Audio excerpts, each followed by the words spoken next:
حاضرین ذویل احتشام، میں نے آپ کے سامنے سورہ طٰہٰ شریف کی ایک آیہ مقدسہ تلاوت کی۔ اس میں اللہ تبارک و تعالی نے حضرت سیدنا موسیٰ علیہ نبینا و علیہ السلام سے ہم کلام ہوتے ہوئے ارشاد فرمایا، انی انا ربک فاخلع نعلیک، میں کیا موسیٰ میں تیرا رب ہوں، فاخلع نعلیک، تو اپنے نالین اتار دے، انک بالوادی المقدس طویٰ، بے شک تو پاکیزہ وادی طویٰ میں موجود ہے۔ یہ اللہ تبارک و تعالیٰ کا حضرت موسیٰ علیہ السلام سے ہم کلام ہونا، اور اس ہم کلامی میں اپنے تعارف کے طور پر اللہ تعالیٰ کا اپنا اسم شریف لفظ رب ذکر فرمانا۔ اس کے پیچھے حکمت کیا ہے؟ اللہ تبارک و تعالیٰ نے یہاں پہ لفظ رب ذکر کیوں کیا؟ کوئی اور اسم شریف بھی تو اللہ تعالیٰ کا یہاں بیان ہو سکتا تھا۔ اللہ تبارک و تعالیٰ معبود بھی ہے، اللہ مسجود بھی ہے، اللہ تعالیٰ خالق بھی ہے، اللہ تعالیٰ اور بھی اللہ تبارک و تعالیٰ کی جو صفات شریفہ ہیں وہ بھی یہاں ان میں سے کوئی آ سکتی تھی، لیکن لفظ رب جو ہے وہ یہاں لایا گیا۔ پیارے اور محترم بھائیوں، اور یوں ہی جب اللہ تبارک و تعالیٰ میرے کریم آقا صلی اللہ علیہ وآلہ وسلم کو غار حرا میں پہلی وحی عطا فرماتا ہے، وہاں بھی اللہ تبارک و تعالیٰ یہی اسم ارشاد فرماتا ہے، اقرأ بسم ربک، کہ آپ پڑھیں اپنے رب کے نام کے ساتھ۔ دونوں جگہ یہاں بھی لفظ رب کا ذکر ہوا، موسیٰ علیہ السلام کے سامنے بھی، میرے لجپال نبی علیہ السلام کے سامنے بھی جب پہلی وحی نازل ہو رہی ہے تو جبریل امین علیہ السلام میرے رب تبارک و تعالیٰ کا جو پہلا نام حضور کے کان مبارکہ سے ٹکراتے ہیں، جو اللہ تبارک و تعالیٰ کے کلام شریف میں موجود نام مالک کا، وہ بھی لفظ رب ہی ہے، وہ لفظ رب ہی ہے۔ رب تبارک و تعالیٰ نے اب دونوں جگہ اقرأ بسم ربک میں اور یہاں دونوں مقامات پر ذرا غور کرتے ہیں کہ دونوں جگہوں پر لفظ رب ذکر کیوں کیا گیا ہے، اور لفظ رب جب اللہ تعالیٰ نے ذکر کیا، اس کے ذکر کے بعد جو ہے میرے آقا علیہ السلام کس مشن کے لیے کھڑے ہوئے؟ حضرت موسیٰ علیہ السلام جو ہیں، آپ کس مشن کے لیے کھڑے ہوئے؟ یہ آپ کے سامنے کو تھوڑا سا بیان کرنا ہے، کھولنا ہے آپ کے سامنے۔ میرے آقا صلی اللہ علیہ وآلہ وسلم پر نازل ہونے والی یہ صورتیں، یہ آیہ مبارکہ، اللہ تعالیٰ نے ارشاد فرمایا حضرت موسیٰ علیہ السلام کو، یہ ذرا ترجمہ سماعت فرمائیں۔ اللہ تعالیٰ نے ارشاد فرمایا کہ انی انا ربک فاخلع نعلیک انک بالوادی المقدس طویٰ۔ آگے فرمایا رب تعالیٰ نے وَأَنَا اخْتَرْتُکَ فَاسْتَمِعْ لِمَا یُوحَىٰ، فرمایا کہ موسیٰ تو میرا پسندیدہ ہو گیا ہے، تمہیں چن لیا ہے، تمہیں مختار بنا لیا ہے، میں نے تمہیں اختیار کر لیا ہے، تو میرا چنیدہ ہو گیا ہے، میرا پسندیدہ ہو گیا ہے۔ اب کرنا کیا ہے؟ رب نے فرمایا فاستمع لما یوحیٰ، پوری توجہ کے ساتھ اب بات سننا جو میں تم سے کر رہا ہوں، پوری توجہ کے ساتھ بات سننا۔ اب وہ بات کیا ہے جی؟ اننی انا اللہ لا الہ الا انا فاعبدنی، کہ بے شک میں اللہ ہوں، میرے علاوہ کوئی الہ نہیں ہے، فاعبدنی، تو میری ہی عبادت کر، واقم الصلاۃ لذکری، اور میری یاد کے لیے نماز پڑھا کر، میری یاد کے لیے۔ آگے اللہ تبارک و تعالیٰ نے قیامت کا ذکر کیا جی، پھر آگے اللہ تبارک و تعالیٰ نے وہ موسیٰ علیہ السلام کو جو تبلیغ کا حکم فرمایا، وہ سارا ذکر آگے وہ محض تبلیغ کا ذکر نہیں، وہ غلب دین کی طرف اللہ تبارک و تعالی حضرت موسیٰ علیہ السلام کی رہنمائی فرما رہا ہے، غلب دین کی طرف۔ لفظ رب سنا نا جی، یہاں کوئی اور اسم بھی آ سکتا تھا، لیکن جس طرح لفظ رب کا فیضان ہر بندے پر، دیکھیں مثال کے طور پر ایک بندے کو اللہ تعالیٰ نے پیدا کیا، پیدا ہو گیا، تخلیق فرمایا نا، وہ خلق ہو گیا۔ اب یہ تو نہیں کہ وہ بندہ جو ہے وہ ہر وقت خلق ہو رہا ہے، وہ خلق ہو گیا، پیدا ہو گیا بس۔ یہ اللہ تبارک و تعالیٰ کی صفت خالقیت جو ہے اس کا فیضان بندے میں جاری ہوا، ہو گیا۔ نماز بھی بندہ پڑھتا ہے نا، ہر وقت نماز نہیں پڑھتا، دن میں 5 بار پڑھتا ہے، 5 بار آگے اللہ تعالیٰ کو سجدہ کرتا ہے، یعنی بالفعل ہمیشہ ہمیشہ رب مسجود ہے، لیکن بندہ سجدہ کتنی دیر کرتا ہے رب تعالیٰ کو؟ دن میں 5 بار کرتا ہے یا نہیں ایسا؟ لیکن لفظ رب جو ہے یہ اللہ تبارک و تعالیٰ کا وہ اسم شریف ہے،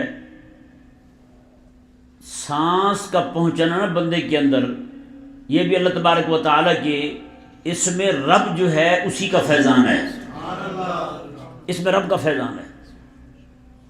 اس میں رب کا فیضان بندے کو ایک لمحہ نہ ملے، بندہ دنیا میں رہ نہیں سکتا، بندہ دنیا میں نہیں رہ سکتا۔ اللہ تبارک و تعالی نے اپنا وہ اسم شریف ذکر فرمایا جس میں دائماً آباداً ایک لمحے بھر کے لیے بھی بندہ رب تبارک و تعالی کی بارگاہ سے بے نیاز ہو سکتا ہی نہیں، یعنی وہ بندہ کہے نہیں مجھے تو حاجت کو نہیں ہے یا نہیں۔ کافروں کو بھی اللہ تبارک و تعالیٰ عطا فرما رہا ہے، سب کو عطا فرما رہا ہے، کوئی ایک بندہ بھی اللہ تبارک و تعالیٰ کی ربوبیت سے باہر ہو سکتا نہیں۔ باقی صفات کا انکار کرے یہ اس کی اپنی لعنت ہے اس پر کہ اللہ تبارک و تعالیٰ کی صفات کا انکار کرے، لیکن یہ جو اللہ تعالیٰ کی صفت ہے لفظ رب، اس سے تو انکار کسی بھی صورت نہیں ہو سکتا۔ کوئی ہو سکتا ہے؟ زمین اللہ تعالیٰ کی، آسمان اللہ تعالیٰ کا، سورج چاند اللہ تعالیٰ کے ہیں جی، ہوا اللہ تعالیٰ دے رہا ہے، اسی کے ذریعے وہ سانس لے رہا ہے، سارے معاملات اس کے، یعنی یہ اللہ تبارک و تعالیٰ کا اسم شریف لفظ رب جو ہے، ایک لمحے بھی بندہ جو ہے وہ یہ نہیں کہہ سکتا کہ اس وقت رب تبارک و تعالیٰ کی ربوبیت کا فیضان میری طرف متوجہ کوئی نہیں، ایک لمحہ بھی نہیں۔ حضرت موسیٰ علیہ السلام رب تبارک و تعالیٰ کی بارگاہ میں عرض گزار ہوتے ہیں نا، مولا سارے سوتے ہیں، یہ نوم والا معاملہ تیرے ساتھ نہیں ہوتا۔ اللہ تبارک و تعالیٰ نے حضرت موسیٰ علیہ السلام کو 2 برتن پانی کے بھر کے کھڑے رہنے کا فرمایا، اٹھا کے۔ حضرت موسیٰ علیہ السلام 2 برتن پانی کے بھرے ہوئے لے کے کھڑے ہوئے ہیں، شیشے کے برتن ہیں، جیسے اونگ آئی نا جی، دونوں برتن آپس میں ٹکرائے اور دونوں برتن ہی ٹوٹ گئے، پانی سارا بہہ گیا۔ رب تبارک و تعالیٰ نے فرمایا کہ موسیٰ یہ کیا ہوا؟ کہنے لگے مولا وہ اونگ آ گئی تھی اس لیے دونوں ٹکرا گئے ہیں۔ رب نے فرمایا اس لیے میں اونگ سے، نیند سے پاک ہوں، اگر مجھے بھی یہ والا معاملہ ہونے لگ جائے تو رب تبارک و تعالیٰ نے فرمایا یہ تو پھر دنیا ہی ساری درہم برہم ہو جائے، یہ دنیا کے پیالے ہی آپس میں ٹکرا جائے۔ یہ اللہ تبارک و تعالیٰ کی جو صفت ربوبیت ہے اس کا فیضان ایسا ہے کہ ایک لمحے بھر کے، ایک لمحہ جو ہوتا ہے نا وہ بھی بڑا ہوتا ہے، اس کے کروڑواں حصہ جو ہے وہ بھی اللہ تبارک و تعالیٰ کا فیضان اس میں ربوبیت کا اگر متوجہ نہ رہے تو پوری دنیا ہی ختم ہو جائے، کچھ بھی نہ رہے یہاں۔ سمجھ آ رہے نہیں سمجھ آ رہے؟ تو اللہ تبارک و تعالیٰ نے اس لیے فرمایا، یہاں حضرت موسیٰ علیہ السلام سے کلام فرماتے ہوئے بھی اللہ نے یہی فرمایا، آنا ربک، میں تیرا رب ہوں۔ کیا مطلب؟ میں جو تمہیں پال رہا ہے اماں کے پیٹ میں آنے سے لے کر آج تک، ایک ایک لمحہ تو اسی کا محتاج ہے، وہی تجھے عطا فرما رہا ہے۔ رب تبارک و تعالیٰ نے فرمایا کہ اتنا تمہیں عطا فرما رہا ہوں، اب میں تیرے ذمہ کام لگانے لگا ہوں، وہ تم نے کرنا ہے، وہ کام تم نے کرنا ہے۔ وہ کام اللہ نے کون سا ذمہ لگایا؟ لفظ رب ذکر کر کے اللہ نے فرمایا کہ تم نے کام جو کرنا ہے نا وہ میرے دین کے غلبے کا کرنا ہے۔ حضرت سیدنا موسیٰ علیہ نبی جناب علیہ السلام جو ہیں آپ پھر اٹھ کھڑے ہوئے ہیں، اتنی آپ نے محنت فرمائی، اتنی آپ نے کوشش فرمائی کہ 6 لاکھ بندہ حضرت موسیٰ علیہ السلام کے پیچھے کھڑا ہوا، 6 لاکھ بندہ۔ میرے حبیب کریم صلی اللہ علیہ وآلہ وسلم بھی لوگوں سے بے چینی ہونے لگی، اجتماع میں حضور نہیں بیٹھ رہے، کئی مہینے پہلے ہی وحی آنے سے میرے آقا صلی اللہ علیہ وآلہ وسلم غار حرا کے اندر جا کے وہاں تشریف فرما ہوتے ہیں۔ یعنی اللہ نے مزاج ہی ایسا کر دیا تھا میرے حبیب کریم علیہ السلام کا کہ آقا علیہ السلام کی روح مبارکہ جو تھی وہ بے چین رہتی ہے کہ کب وہ وقت آئے کہ میرا اللہ تبارک و تعالیٰ مجھ سے کلام فرمائے، کب وہ وقت آئے کہ میرا اللہ تبارک و تعالیٰ جو ہے وہ مجھے اپنا رب ہونا میرے سامنے بیان فرمائے۔ پھر میرا اللہ تبارک و تعالیٰ جو ہے ذمہ داری جو اللہ تبارک و تعالیٰ نے عالم ارواح سے مجھے میرے ذمے لگا کے بھیجی ہے اس کے پورا کرنے کا وقت آ جائے۔ میرے آقا صلی اللہ علیہ وآلہ وسلم غار میں ہی تشریف فرما ہوتے ہیں کئی مہینے پہلے۔ پھر اللہ تبارک و تعالیٰ وہ ایک وقت آتا ہے، جبریل امین علیہ السلام حاضر ہوتے ہیں، آ کر کے آقا علیہ السلام کے سامنے اقرأ بسم ربک، پھر وہی اللہ تبارک و تعالیٰ کا اسم رب پڑھ کے سناتے ہیں حضور کو، وہی جو اسم اللہ کا حضرت موسیٰ علیہ السلام کے سامنے پڑھا گیا۔ پھر موسیٰ علیہ السلام نے اتنا بڑا کام کیا اللہ تعالیٰ کے دین کا، یہاں بھی وہی اللہ تعالیٰ کا اسم رب جو ہے وہ جبریل امین علیہ السلام پڑھ کے سناتے ہیں۔ قسم خدا کی اگر غور کیے جائے نا اس پر تو بڑے سارے مسائل حل ہوتے ہیں۔ یعنی رب تبارک و تعالیٰ موسیٰ علیہ السلام کو فرما رہا ہے، فرمایا کہ موسیٰ جو تجھے اس دین کے کام کا حکم دے رہا ہے نا، پالنے والا وہ ہے، فرعون کی فکر نہ کرنا، فرعون کی فکر نہ کرنا۔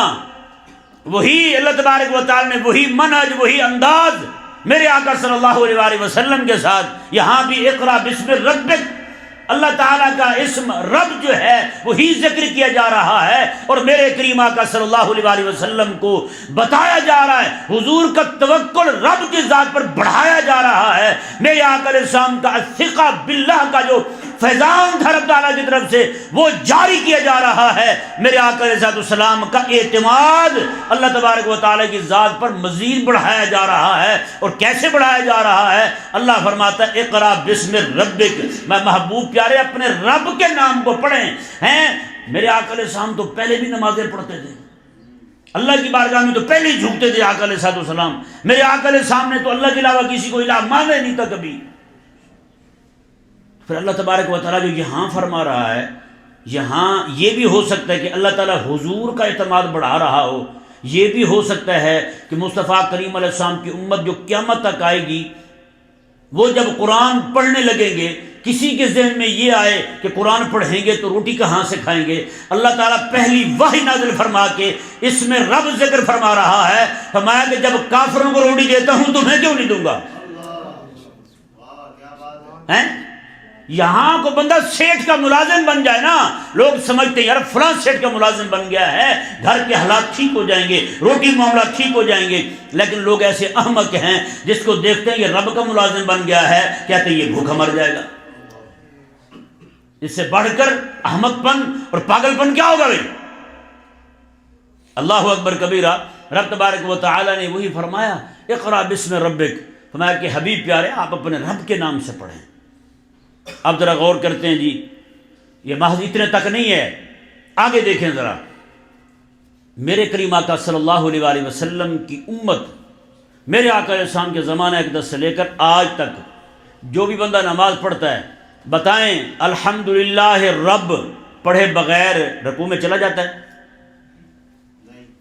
نہیں جاتا۔ رب العالمین، میرے رب سارے جہانوں کو پالنے والا ہے، سارے جہانوں کو روٹی دینے والا ہے، سارے جہانوں کو رزق دینے والا ہے، سارے جہانوں کو عطا فرمانے والا ہے۔ رب تبارک و تعالی بندہ مومن کو میرے آقا علیہ السلام کے واسطے سے ہر نماز کی ہر رکعت میں لفظ رب پڑھوا رہا ہے. میں کہا یہ پڑھنا ہے تم نے. اور ہر بندہ مومن پڑھ بھی رہا ہے, ہر نماز میں پڑھتا ہے نا. اب بتائیں نا, موسیٰ علیہ السلام لفظ رب سنتے ہیں اللہ سے, نہ صرف یہ کہ روٹی کی فکر ختم ہو جاتی ہے بلکہ فرعون کا روب بھی جاتا رہتا ہے. فرعون وہ ویسے ہی ڈرتے تھے, لیکن اب اللہ تعالیٰ نے مزید ہمت دے دی, لفظ رب سن کے مزید ہمت آ گئی. اور ادھر میرے آقا صلی اللہ علیہ وسلم اکیلے بیٹھے ہوئے ہیں غار میں. اللہ فرماتے ہیں اقرأ بسم ربک. ایسی ہمت آتی ہے میرے آقا صلی اللہ علیہ وسلم مکے کے سارے وڈیروں کو, سارے سرداروں کو اکٹھا کر کے خود میرے آقا علیہ السلام کوہ صفا پہ کھڑے ہو کے اللہ تبارک و تعالیٰ کی توحید کا اعلان کر دیتے ہیں. بھائی یہ جو وحی کا نور ہے نا, یہ اکیلا روٹی کی فکر ختم نہیں کرتا, یہ وقت کے فرعون کا روب بھی ختم کر دیتا ہے. ہاں, وقت کے فرعون سے, وقت کے بدماش سے بھی یہ مرعوب ہونا نہیں سکھاتا. اللہ کے کائنات نے ارشاد فرمایا, جی دیکھیں اب نماز میں ہر بندہ مومن پڑھتا ہے الحمدللہ رب العالمین. یہ فاتحہ پڑھی, یہ سورت پڑھی. بھئی موسیٰ علیہ السلام پر اللہ تعالیٰ ان کو فرمائے انا ربک, وہ غلبہ دین کے لیے کھڑے ہو جائیں.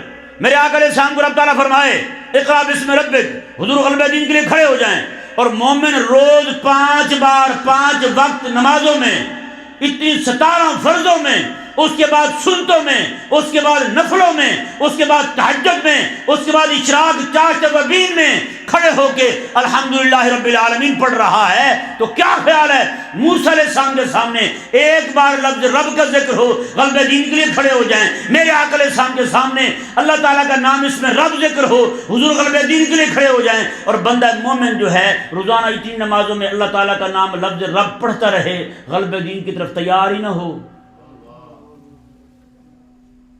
بتائیں نا بھائی, یہ کیا طریقہ ہوا؟ ویسے سوچنے کی بات تو ہے. کبھی ہم نے غور کیا ہے؟ نماز پڑھی ہم نے, نماز پڑھنے کے بعد رکوع بھی کیا ہم نے. نماز پڑھ رہے ہیں نا, فاتحہ پڑھی, سورت پڑھی, رکوع کیا ہم نے. ہر نماز میں رکوع ہے. کیوں ہر نماز میں رکوع ہے؟ کیوں رکوع ہے؟ غور کیے کبھی ہم نے؟ سجدہ کرتے ہیں, کیوں کرتے ہیں ہم؟ یہ رکوع بھی اس لیے ہے کہ ہم نے لفظ رب پڑھا ہے, سجدہ بھی اس لیے ہے کہ ہم نے رکوع کیا ہے. وہ میں آپ کے سامنے کھولتا ہوں. ابھی انسان کسی جانور کو لاتا ہے نا, وزن اس کے اوپر لادنا ہے, سامان یہاں سے وہاں لے جانا ہے, تو جانور کیسے کھڑا ہوتا ہے؟ ایسے نہیں کھڑا ہوتا جیسے ہم رکوع میں کھڑے ہوتے ہیں. بولو نا ذرا, ایسے کھڑا ہوتا ہے نا جانور جیسے ہم رکوع میں کھڑے ہوتے ہیں. بندہ مومن جیسے رب نے موسیٰ علیہ السلام کو لفظ رب اپنا نام ذکر کیا, موسیٰ علیہ السلام غلبہ دین کے لیے تیار ہو گئے. میرے آقا علیہ السلام کے سامنے اللہ کا نام اس میں رب ذکر ہوا, حضور غلبہ دین کے لیے تیار ہو گئے. بندہ مومن جو ہے یہ نماز میں کھڑا تھا, اس نے اللہ تعالیٰ کا نام لفظ رب پڑھا, ہر رکعت میں یہ رکوع میں چلا گیا. مولا میں جانور کی طرح تیری بارگاہ میں کھڑا ہو گیا ہوں, جو بھی تو نے غلبہ دین کا بوجھ مجھ پہ ڈالنا ہے میری کمر پہ ڈال دے. جو بھی بوجھ میری کمر پہ ڈالنا ہے ڈال دے مولا. رکوع میں جب گیا تو اللہ تعالیٰ نے فرمایا, میں کہ فاتح میں تو نے ایک بار کہا تھا الحمدللہ رب, رب سارے جہانوں کا پالنے والا ہے. میں چل رکوع میں چلا گیا, اب 3 بار کہا سبحان رب یل, میرا رب اعلیٰ ہے. یہاں 3 بار کہا ہے رکوع میں جا کے. رکوع میں کھڑا ہوا ہے, رب کی تسبیح پڑھ رہا ہے, تاکہ اللہ تبارک و تعالیٰ جو اس پر غلبہ دین کے کام کا بوجھ ڈالے وہ اللہ تبارک و تعالیٰ کے ذکر میں مصروف رہے, اسے پتہ ہی نہ چلے کہ کتنا بوجھ مجھ پر لاد دیا گیا ہے. وہ سمجھ آ رہا ہے یار؟ رکوع سے اٹھے نا تو اس نے کہا سمع اللہ لمن حمدہ, جس نے اللہ کی حمد کی ہے نا اللہ نے سن لی ہے, اللہ نے سن لی ہے. قربان جائیں یار, بندہ یہاں پہ عشق رب تبارک و تعالیٰ کی بارگاہ کا میسر ہے تو بندہ مر جائے اس بات پر کہ اللہ نہیں فرما رہا کہ فرمایا کہ تو کہ میں نے سن لیا ہے. مایا کی اتنی شورٹی دی رب نے, اتنی گارنٹی دی رب تبارک و تعالیٰ نے, میں جو تو نے کیفیت بنائی ہے میری بارگاہ میں کھڑے ہو کے رکوع میں, اور پھر تو نے مجھ سے مطالبہ کیا ہے مولا غلبہ دین کا بوجھ میری کمر پہ لاد دے, فرمایا کہ پھر تو تسبیح میں مصروف رہا. رب فرماتے اتنی چھوٹی ہے یہ تیری سارا, یہ تیرا مطالبہ بھی میں نے مان لیا ہے اور تیری تسبیح بھی میں نے سن لی ہے, اب یہ اعلان بھی تو خود ہی کر دے, شکر بھی ادا کر میرا. سمع اللہ لمن حمدہ, اور جس نے بھی اللہ کی یوں حمد کی ہے نا, اپنے آپ کو غلبہ دین کے کام کے لیے مثل جانور کھڑا کر کے یہ کہا ہے کہ مولا میں آ گیا ہوں, رب فرماتے اب تو اپنے منہ سے کہہ دے اور تیری تسبیح میں نے سن لی ہے. تیری تسبیح, یہ اعلان بھی رب نے بندے کے منہ سے کروا دیا. اور آگے فرمایا کھڑا ہو کے بندہ پتہ کیا کہہ رہا ہے, ربنا ولک الحمد, ربنا مولا تیری تعریفیں ہیں ساری. وہ بات وہیں سے الحمدللہ رب جہاں سے شروع ہوئی تھی وہیں پہ آ کے ربنا, نہیں سمجھ آ رہا ہے, الحمدللہ رب العالمین, وہیں سے رکوع میں گیا, رب کی بارگاہ میں عرض کی مولا میں آ گیا ہوں, رکوع سے کھڑا ہوا ربنا ولک الحمد, مولا تیرے لیے ساری, رب بھی آ گیا وہاں, اللہ اکبر قربان جائیں, وہاں رب العالمین ہے, سارے جہانوں کا پالنے والا. جیسے رکوع میں گیا ہے ربی میرا رب ہے, رکوع سے کھڑا ہوا ربنا ہمارا رب ہے, وہاں فاتحہ میں رب العالمین مطلق کہا, رکوع میں گیا تخصیص ہو گئی, رکوع سے کھڑا ہوا مزید تخصیص ہو گئی. یار کبھی غور تو کریں. اور جو بندہ زندگی ساری میں 60 سال میں نماز پڑھتا رہے, غلبہ دین کا کام ایک لمحے بھی نہ کرے, تو کون سی نماز پڑھی اس نے؟ ذرا غور کرے خود بھی, کون سی نماز پڑھی اس نے؟ پھر وہ سجدے جو کیے نا اس نے, رب تبارک و تعالی نے فرمایا کہ ربنا ولک الحمد, تو نے کہہ دیا ہے, شکر ادا کر لیا ہے, اب اس پر مزید شکر بنتا ہے, اس پر مزید شکر بنتا ہے. اللہ تبارک و تعالی نے رکوع ایک رکھا ہے, سجدے 2 رکھ دیے ہیں ہر نماز میں, سجدے 2 رکھ دیے ہیں, 2 سجدے, اسی بات پر کہ مولا تو نے ہمیں غلبہ دین کے کام کی توفیق دی ہے, 2 سجدے کیے شکر کے. بتائیں نا یار, نماز اس انداز سے کبھی ہم نے پڑھی ہے زندگی میں؟ کبھی ہم نے غور کیا ہو یار آخر مالک عز و جل جو ہے ہمیں کیوں اس طرح رکوع کروا رہا ہے, ہم سے سجدہ کروا رہا ہے, نماز میں کھڑے ہو کے فاتحہ پڑھ رہے ہیں اور ہر نماز میں جناب الحمدللہ رب العالمین کہہ رہے ہیں, اور ہر رکوع میں جا کے سبحان ربی العظیم کہہ رہے ہیں, ہر سجدے میں جا کے سبحان ربی الاعلیٰ کہہ رہے ہیں. سبحان ربی العظیم کہنے میں, سبحان ربی الاعلیٰ کہنے میں حکمت کیا ہے کبھی غور نہیں کیا ہم؟ کیونکہ رکوع میں بندہ کھڑا تھا تو اتنے بڑے کام کی ذمہ داری لے رہا تھا. اس نے کہا کہ میرے رب جو ہے وہ بڑا ہے, میں اکیلا تھوڑا کرنے والا ہوں, میں رب کی مدد کے ساتھ کرنے والا ہوں.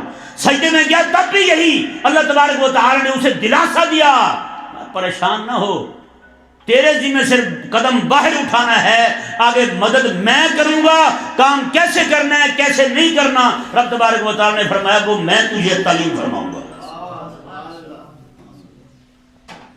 سمجھ آ رہا ہے بھائی؟ یہ ہے عبادت, یہ ہے نماز. جس بندے کو نماز اس کی غلبہ دین کی طرف نہ لا سکے نا, میں کہتا ہوں قسم خدا کی پھر دنیا میں کوئی ایسی شے کو نہیں جس کو دیکھ کے جس کو سن کے, نہ کوئی استاد ایسا ہے جو اس کو پڑھائے تو یہ بندہ غلبہ دین کے کام کی طرف آ جائے, کوئی بھی نہیں ہے. پھر کاش کہ ہم لوگ غور کریں اس پر کہ اللہ تبارک و تعالی کس طرح بندہ مومن کو,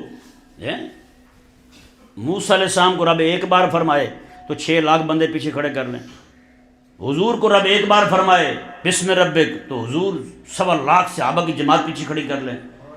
اور ہم ہر نماز میں کھڑے ہو کے رب سے وعدے بھی کر رہے ہیں, رب سے معاہدے بھی کر رہے ہیں, رب سے گزارشات بھی کر رہے ہیں, اس کے باوجود ایک بندہ بھی ہم سیدھا کر کے رب کی بارگاہ میں نہ کھڑا کر سکے تو کیا جواب دیں گے رب تعالیٰ کو؟ بتائیں. اپنا ہم نے کاروبار بھی سیدھا کر لیا, ہم نے اپنا کام بھی ٹھیک کر لیا, سارا کچھ ٹھیک کر لیا ہم نے, جو وعدہ ہم رب سے کر رہے ہیں اس وعدے کا کیا ہوا؟ وہ بھی تو پورا کرنا تھا, نہیں کرنا تھا, اس کے لیے بھی ہم جواب دے ہیں یا نہیں؟ ملازم سیٹ کو جواب دے یار, وہ کہے کام کرنا ہے, میں نے کام کرنا ہے, شام کو نہ کر کے آئے تو سیٹ پوچھتا ہے, تنخواہ بند ہو جاتی ہے. مالک عز و جل کے سامنے کھڑے ہو کے ہر نماز میں ہر رکعت میں فاتحہ پڑھتے ہوئے رب سے وعدہ کرتے ہیں, ہر رکوع میں گردن اپنی جھکا کے کمر جھکا کے رب کو کہتے ہیں مولا جو وزن لادنا ہے ہم پر لاد دے، جو وزن ڈالنا ہے ہم پر ڈال دے، ہم تابع دار مثل حیوان بن کے تیری بارگاہ میں کھڑے ہوئے ہیں۔ جس طرح جانور اپنے مالک کے سامنے بدکتا نہیں ہے، وہاں سے اکھڑتا نہیں ہے، بھاگتا نہیں ہے، مولا ہم بھی یوں سکون کے ساتھ کھڑے ہوئے ہیں، تیری بارگاہ میں حاضر ہو گئے ہیں، جو بھی دین کا کام ذمہ میں لگانا ہے لگا دے، ہم کریں گے۔ تو پھر کیا کتنا ہے ہم نے، یہ غور کریں۔ بھائی یہی آج شب برات ہے بھائی صاحب، یہ صرف بخشش کی رات نہ سمجھیں، حساب کی رات بھی سمجھیں، محاسبے کی رات بھی سمجھیں۔ ہم میں سے ہر بندہ محاسبہ کرے کہ میں نے کیا کمایا ہے اور کیا کھویا ہے، کیا کھویا ہے کیا پایا ہے، ہر بندہ اپنا اپنا یعنی خود احتسابی کا عمل شروع کر دے آج سے۔ اللہ تبارک و تعالی ہم سب کو سمجھنے کی توفیق عطا فرمائے۔